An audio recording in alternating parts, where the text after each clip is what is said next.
Assalamualaikum warahmatullahi wabarakatuh. Saya Fian Firatmaja. Kita ngobrol di podcast Republika.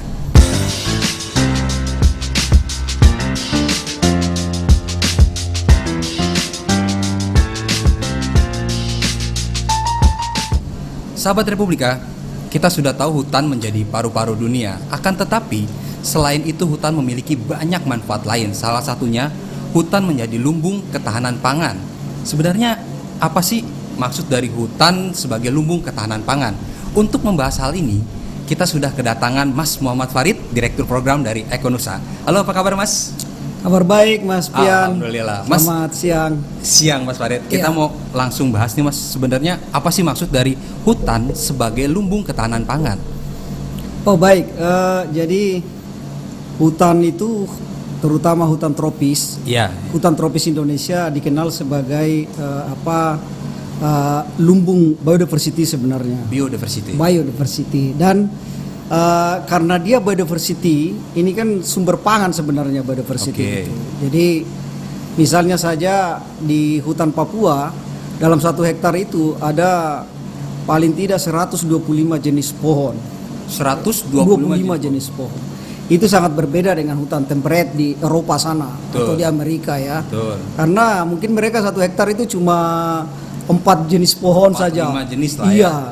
Dan 125 jenis pohon itu banyak yang bisa dimanfaatkan untuk menjadi makanan ya. Jadi lumbung pangan lah. Karena 1 hektar aja banyak sekali jenis yang bisa dimanfaatkan. Bukan hanya dari pohonnya. Banyak juga yang dari perdu, terus pohon-pohon yang merambat, umbi-umbian, kacang-kacangan. Nah, ini juga bisa ditemukan di dalam hutan ya. Dan kalau melihat Indonesia, kita lihat di Sumatera hutan tropisnya juga dulu banyak sekali. Sekarang sudah mulai hilang karena dikonversi. Kalimantan juga begitu. Sekarang tinggal Papua ini. Papua. Jadi jadi dia lumbung pangannya itu tuh kita bisa bilang bahwa Papua ini memang benar-benar harus menjadi benteng terakhir kita, benteng terakhir untuk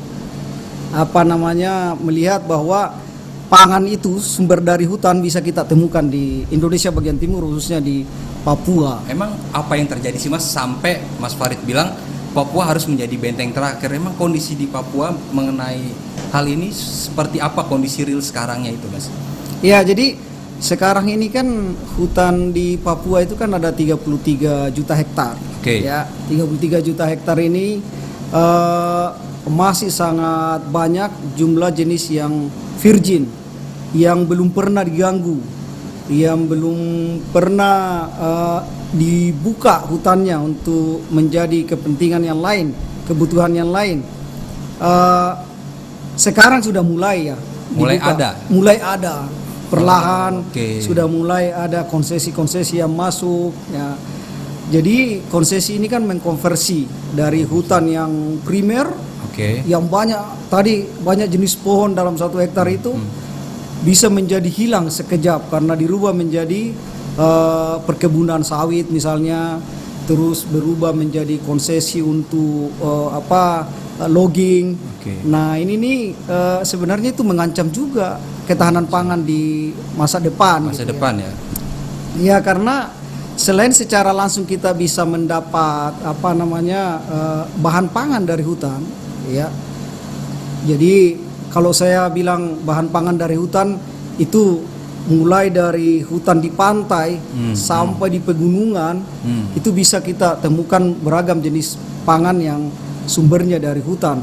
Dan yang mengetahui ini nih ya tentunya masyarakat adat di sana. Karena dialah yang punya hubungan harmonis selama ini dengan hutan ya. Iya, dengan hutan.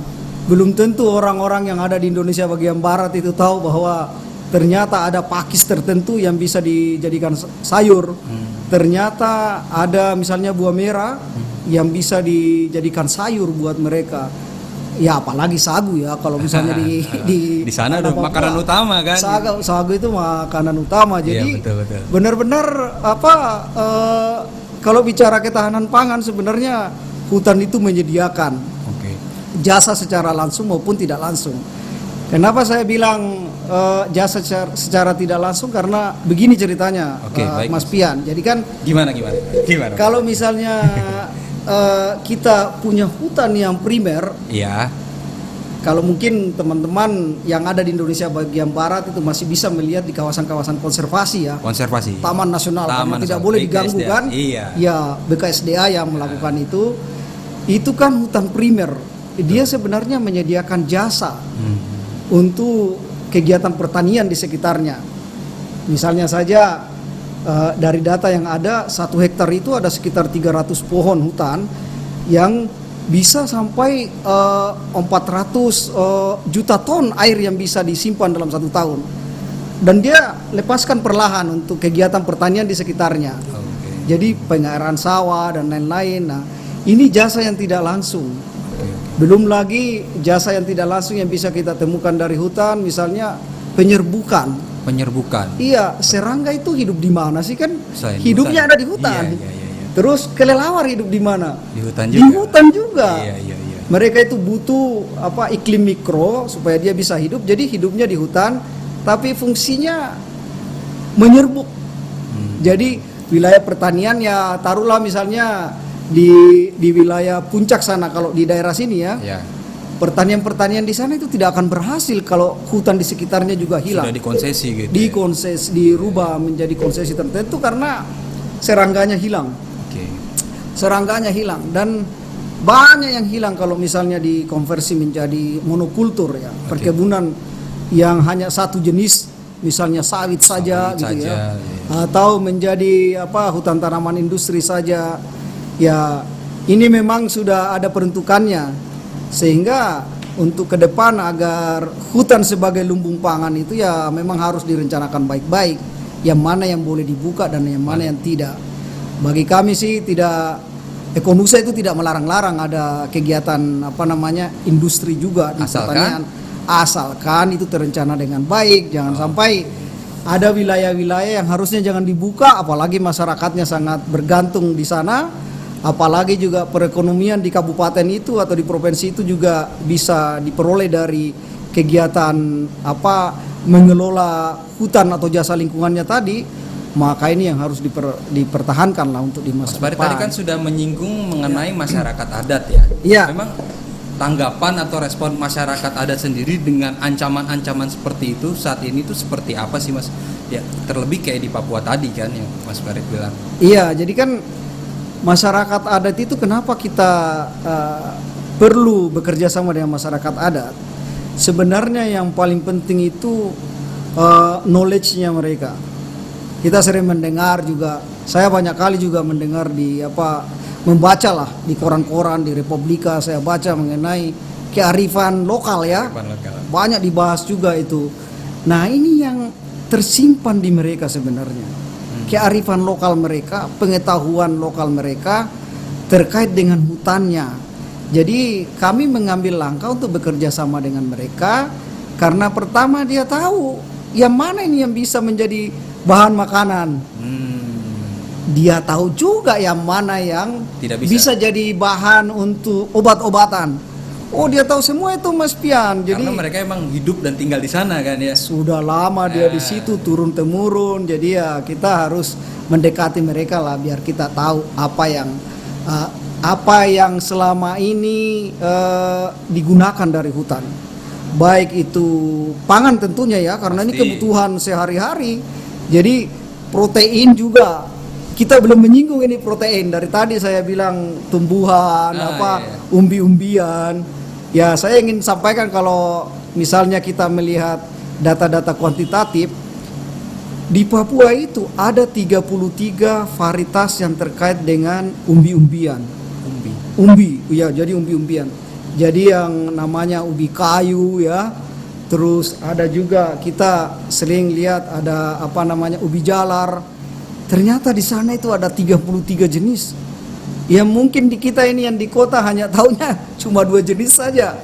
Nah, singkong saja dengan ubi selesai. Bagi mereka itu tuh banyak sekali. Jadi ya itu.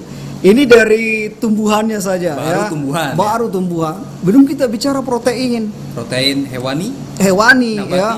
atau Ya, semua? iya, tadi ya protein hewaninya ini banyak juga ditemukan dari hutan. Diambil dari alam aja. Oh. Nah, babi hutan tadi diambil juga dari alam. Terus rusa juga. Rusa. Itu kan introduksi di sana. Oke. Binatang yang dibawa ke sana gitu. Ah. Nah, di situ. Belum lagi ikan air tawar. Ikan air tawar. Ikan Itu air juga tawar. dari hutan ya. Dari hutan juga diambil. Iya, iya, Jadi iya, kan iya. kalau tidak ada hutan, manalah ada sungai yang isinya air, ya? Oke. Karena tadi ya 1 hektar bisa sampai 300 ton air yang bisa ditahan gitu ya, dikeluarkan perlahan dialiri sungai-sungai sehingga itu si ikan air tawar di situ bisa hidup. Misalnya saja Mas Pian ada ikan lele. Ikan lele. Ikan lele ya. Ah. Itu beragam jenis juga di sana. Terus ikan gabus, ikan gabus juga. Nah, itu juga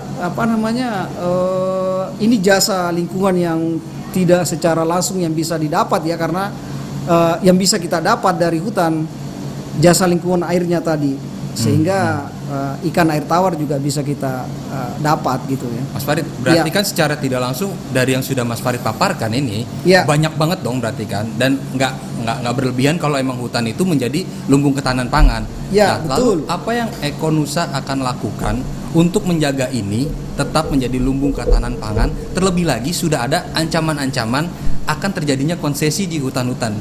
Ya, tentunya kita mau supaya hutan yang sudah diciptakan Tuhan ini ya, dengan ekosistem yang sangat lengkap Sempurna lah tadi, ya. sempurna, Ah. keseimbangan alam terjadi di situ ya.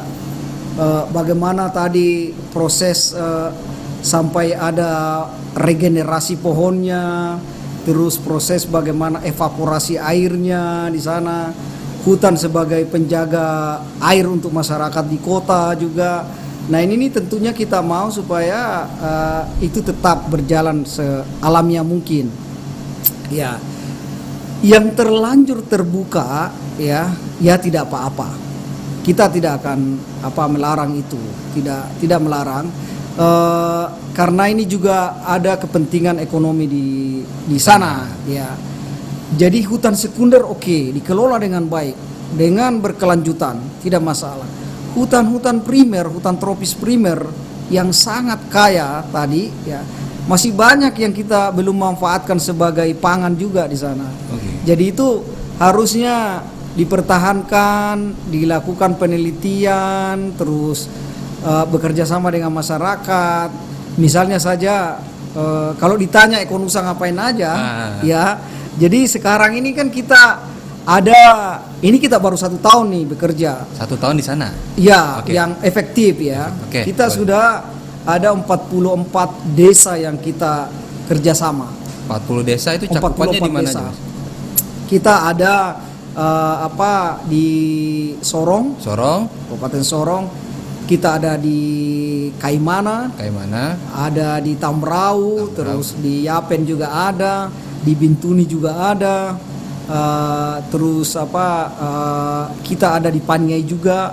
Jadi ini kerjasama dengan masyarakat, bagaimana untuk menggunakan jasa lingkungan tadi, baik langsung maupun tidak langsung. Jasa lingkungan yang saya sebutkan tadi itu Mas Pian kan, itu termasuk pangannya ya, sandangnya juga di situ. Jadi papan juga dihasilkan dari sana. Sebenarnya ini kita kerjasama dengan mereka supaya produk-produk jasa lingkungan itu gimana caranya supaya meningkatkan kesejahteraannya mereka. Jadi misalnya saja kembali ke babi hutan tadi, dagingnya kita kelola sama-sama. Jadi untuk bisa diperjualbelikan juga, diperdagangkan, masuk ke pasar, sehingga nilainya bertambah gitu ya. Terus misalnya juga buah merah yang katanya kalau misalnya Mas Pian makan buah merah nanti imunnya meningkat itu. Jadi cocok berarti di situasi sekarang ya. Cocok sekali untuk COVID ya. Seperti itu. Jadi kita masukkanlah teknologi di sana. Bekerja sama dengan masyarakat. Dan juga ini harus dikenal oleh pemerintah juga upaya-upaya ini supaya ada bantuan juga dari pemerintah, termasuk dana-dana desa. Kalau KLHK itu perhutanan sosial, kita kerjasama juga dengan mereka gitu ya. Berarti sampai saat ini belum ada bantuan dari pemerintah untuk itu? Sudah ada juga. Jadi kita ini nih wilayah-wilayah yang belum ada bantuan kita bantu. Wilayah-wilayah yang sudah ada bantuan kita perkuat. Jadi ya. Tapi berarti dalam artian belum semua mendapatkan. Ya, karena memang Papua juga sangat luas sekali Siap. Sangat luas. Jadi Ekonusa tidak bisa menjangkau semuanya. Harus ada kerjasama. Demikian juga halnya dengan pemerintah, nggak bisa juga dia sendiri. Bersinergi. Jadi kita harus sinergi. Dan swasta juga harus ada di situ supaya cita-cita tadi bagaimana kita mengambil bahan bakunya dari hutan, misalnya saja jamu-jamuan. Nah itu juga bisa kita masukkan di industri untuk jamu, bahan dari tumbuhan obat tadi. Nah, itu juga bisa dimasukkan di market ya. Apalagi sekarang yang namanya online market itu luar biasa sekali ya. Benar. Iya, bisa cakupannya sekali. Ya, setelah Ekonusa masuk, ada perubahan signifikan apa sih yang terjadi Mas dengan masyarakat adat ini dalam menjaga hutan sebagai lumbung ketahanan pangan? Jelas masyarakat selama ini kan susah mendapatkan pasar. Nah, ini kita sebenarnya mendekatkan pasar ke mereka. Jadi pengolahan sumber daya alamnya itu tuh dari mulai hulu sampai hilir ya kita coba bantu itu. Jadi bahkan kita akan ada kapal dagang juga. Kapal dagang? Iya, untuk keliling dari satu kabupaten, satu desa yang ada di pesisir ya kita akan ambil bahan-bahan komoditas tadi gitu. Baik yang dari hutan maupun dari laut. Yang jelas kita mau membuktikan bahwa dengan pengelolaan jasa lingkungan hutan berupa komoditas-komoditas bahan pangan tadi itu bisa juga meningkatkan kesejahteraan masyarakat adat yang ada di sana. Oke Mas, soal ajakan nih Mas, kan tadi Mas menyinggung ini nggak bisa sendiri dong. Nah, ajakan dari Mas Farid dan teman-teman Ekonusa untuk semuanya nih dalam menjaga ketahanan hutan, ketahanan lumbung pangan di hutan ini seperti apa sih Mas? Apa ada yang ingin disampaikan untuk mengajak semuanya agar sama-sama yuk kita jaga nih hutan kita nih, karena hutan bisa loh menjadi lumbung ketahanan pangan. Ya, yang pertama itu yang sudah jelas-jelas ada dikelola oleh masyarakat ya. Misalnya saja saya kasih contoh lagi di Teluk Arguni mengelola pala dari alam itu. Buah pala. Oke. Nah, ya ini nih tentunya perlu kita buktikan bahwa masyarakat menjaga hutan untuk mendapat buah pala itu bisa masuk di pasar juga. Jadi yang siapa aja yang harus kita ajak? Pemerintah daerah di sana. Kita ajak supaya bisnis yang dilakukan oleh masyarakat ini itu bisa diangkat ya. Bisa diangkat dan pemerintah bisa membantu di situ. Terus swasta juga bisa membantu di situ untuk marketnya. Ya, kita bisa menjembatani semua rantai bisnisnya ini. Jadi sehingga masyarakat juga semakin semangat. Ternyata kami tidak sendiri dan kami itu mendapat bantuan juga untuk pasarnya misalnya. Dan kebijakan pemerintah juga sudah dibantu di sana. Jadi ini memang satu gerakan yang harus simultan dan melibatkan banyak pihak. Dan ini kita mau membuktikan bahwa dengan pengelolaan yang dilakukan oleh masyarakat adat itu bisa meningkatkan kesejahteraan dan juga bisa menumbuhkan perekonomian kabupaten di situ, provinsi yang ada di situ gitu. Mantap. Nah, seperti itu. Mantap Mas Farid. Terima kasih banyak sih, sangat memberi insight buat saya. Jadi tahu kalau hutan itu memang sebegitu pentingnya. Terima kasih banyak Mas Farid buat bincang-bincang kali ini. Sahabat Republika, demikianlah bincang kita bersama Mas Farid dari Ekonusa mengenai hutan sebagai lumbung ketahanan pangan. Ya. Masih banyak cerita-cerita lain lagi mengenai alam, karena kita masih banyak podcast bersama Ekonusa. Tetap saksikan podcast Republika hanya di republika.co.id. Wassalamualaikum warahmatullahi wabarakatuh.